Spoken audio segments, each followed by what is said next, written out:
Et pour aller plus loin donc sur ce dossier très sensible qui divise l'Union européenne, voici le face-à-face du Grand Soir 3 entre deux eurodéputés. Nadine Morano pour l'UMP. Bonsoir madame. Bonsoir. Merci d'être avec nous. Et face à vous, Yannick Jadot pour Europe Écologie Les Verts. Bonsoir monsieur. Bonsoir. Merci d'être là. Et bonsoir à vous. Nadine Morano, pourquoi n'êtes-vous pas favorable au quota, à une répartition plus équitable en fait des migrants au sein des pays de l'Union? Parce que c'est une proposition totalement illusoire. Je vous rappelle que nous sommes dans l'Union européenne, dans l'espace Schengen, avec la libre circulation des personnes. Et à moins de mettre un policier ou de constituer des camps dans les pays de l'Union européenne pour que les migrants que nous allons accueillir restent concentrés dans les pays dans lesquels ils sont censés être répartis, vous ne pourrez pas empêcher les migrants de choisir le pays dans lequel ils veulent aller. Donc c'est une mesure totalement inadaptée. Je pense d'ailleurs qu'elle n'a aucune chance d'être acceptée par les États membres. Oui, il y a déjà beaucoup de pays qui sont en désaccord. Yannick Jadot, c'est un projet irréaliste, comme le dit Nadine Morano? Non, c'est la seule solution aujourd'hui. On est dans un système totalement dingue au niveau européen. Les réfugiés qui arrivent doivent absolument rester, ils sont à la charge des pays sur lesquels ils ont mis le premier pied. Donc on a effectivement la Grèce, Malte et évidemment l'Italie en ce moment qui doivent gérer l'ensemble des réfugiés et qui doivent assumer seuls la charge de ces réfugiés. L'Europe a un engagement de protection de ces réfugiés et il est totalement absurde aujourd'hui qu'il n'y ait pas une répartition de ces réfugiés, de la prise en charge de ces réfugiés entre les pays européens. Nadine Morano, que répondez-vous? C'est vrai, est-ce que c'est normal que l'Italie, on le voit tous les jours dans nos journaux et sur d'autres antennes, la Grèce supporte à eux seuls cette charge humaine, financière, de demande? D'abord, ils n'ont pas à supporter la charge financière. Simplement, ce que je voudrais dire, c'est que nous sommes attachés. Nous sommes attachés, dans ma famille politique, à une immigration choisie et pas une immigration imposée.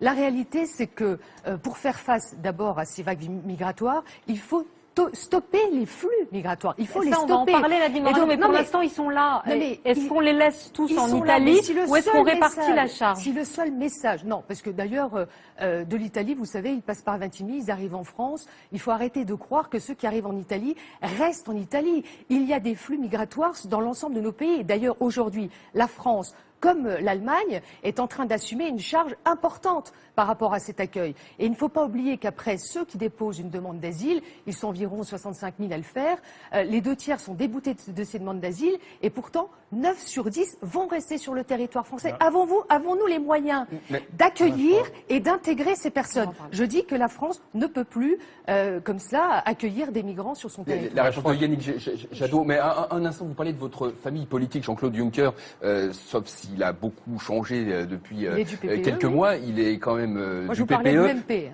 Oui, l'UMP fait partie du mais à PPE l'intérieur, au niveau européen, et Jean-Claude Juncker fait partie de votre famille politique. À l'intérieur du PPE, et d'ailleurs sur la résolution qui a été présentée au Parlement européen, j'ai voté contre cette disposition des migrants. Oui, mais Rachida Dati est pour les quotas, par exemple. Oui, mais moi j'ai voté contre et l'ensemble, la plus grande majorité de la délégation française de l'UMP a voté contre aussi cette disposition pour les quotas de migrants. Yannick Jadot. Là, on est dans la plus grande des confusions. Le plan européen, il s'adresse d'abord aux réfugiés, aux demandeurs d'asile. On ne parle pas, c'est malheureusement d'ailleurs pas un agenda d'une politique migratoire qui manque terriblement à l'échelle européenne. On est dans la confusion parce qu'il y a obligation d'accueillir des réfugiés qui sont sous protection internationale, qu'une bonne partie de ces réfugiés, pardonnez-moi, viennent de Syrie.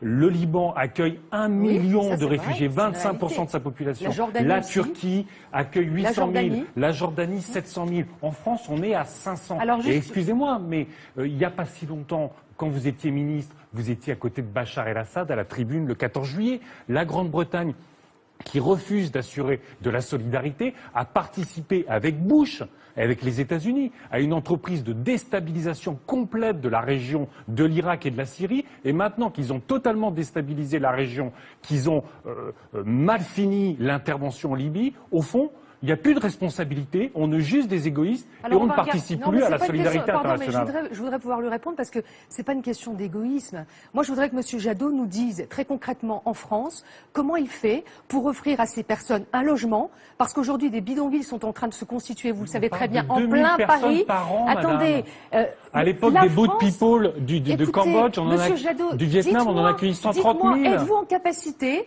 de pouvoir héberger ces personnes dans des logements dignes? Êtes-vous en capacité de leur donner un emploi? Êtes-vous en capacité d'assurer leur système de santé? Êtes-vous en capacité...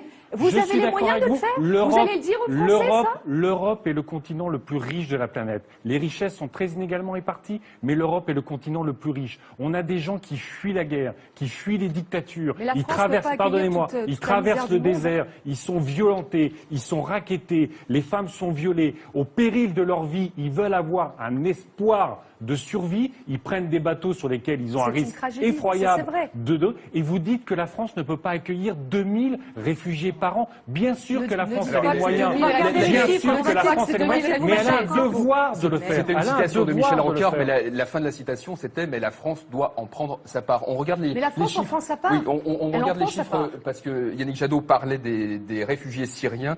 Le Haut Commissariat des Nations Unies, Patricia, a demandé à l'Union européenne d'accueillir 20 000 Syriens. Ça, c'est 20 000 c'est pas les mêmes chiffres qu'on Non, on va regarder les 360 000 demandes l'an dernier qui ont été déposées en Europe, près de 186 000 réponses favorables. C'est 2 fois plus qu'en 2013 et la répartition est intéressante. Oui, parce qu'effectivement, on s'aperçoit que c'est l'Allemagne qui a officiellement accordé le plus de droits d'asile, la France 2 fois moins, vous trompez dans vos chiffres, un peu pardon, plus de 20 000, tout comme l'Italie. C'est des demandes accordées, Eurostat, les 14 000 statistiques pour la européennes, Grande-Bretagne. Bruxelles. Seulement 740 pour la Pologne. Donc ça veut dire que l'effort n'est pas équitable. C'est passé de 330 000 à près de 600 000, 625 000 exactement. Et donc on sait très bien que face à cela, la meilleure réponse que doit apporter l'Union européenne. Et c'est pour ça que je suis déçue qu'on mette en lumière uniquement le dispositif des quotas de migrants. Parce que la présentation qui a été faite par Jean-Claude Juncker, qui est extrêmement importante s'agissant de l'intervention pour éradiquer les filières de passeurs, pour demander un mandat aux Nations Unies pour intervenir sur ces passeurs et pour détruire les bateaux. On a besoin de renforcer nos forces. Bon, on a donné plus de moyens à Frontex aujourd'hui pour protéger, mais de manière ridicule, les frontières extérieures. Vous supprimez ces bateaux-là, vous essayez de mettre des barbelés dans la Méditerranée, mais il faut pas mettre des ils auront encore un voyage plus périlleux, plus long pour essayer de survivre et atteindre l'Europe. Non mais Monsieur Jadot, je sais que vous voulez accueillir tout le monde. Non, moi je veux on n'a pas la même vision. Pas du tout, caricaturez pas. Ces gens sont sous protection internationale.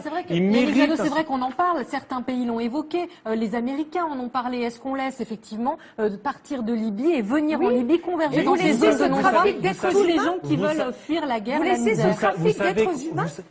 Non, je suis contre le trafic d'êtres humains. Mais attaquons-nous aux causes.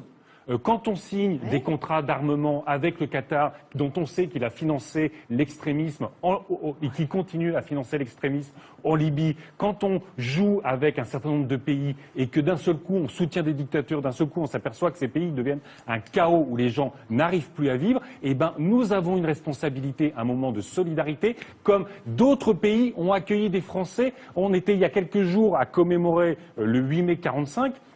Si Londres avait dit à l'époque « nous n'accueillons que 250 Français parce que nous considérons que ce n'est pas notre responsabilité d'être solidaire avec les Français », on serait devenu quoi? Merci à vous, c'est un vaste débat. La solidarité doit être accompagnée de la dignité des personnes que l'on reçoit. Et moi je ne les vois pas vivre dans des bidonvilles. C'est pour ça que le plan ne va pas assez loin. C'est pour ça que le plan ne va pas assez loin. On ne va pas relancer le débat, on aura l'occasion d'en reparler, puisque le plan Juncker va être discuté par les ministres de l'Intérieur de l'Union européenne le 15 juin à Luxembourg, et on verra s'il a une chance ou pas d'aboutir. Merci Nadine Morano, merci Yannick Jadot d'être venu sur le plateau du Grand Soir 3. Nous allons nous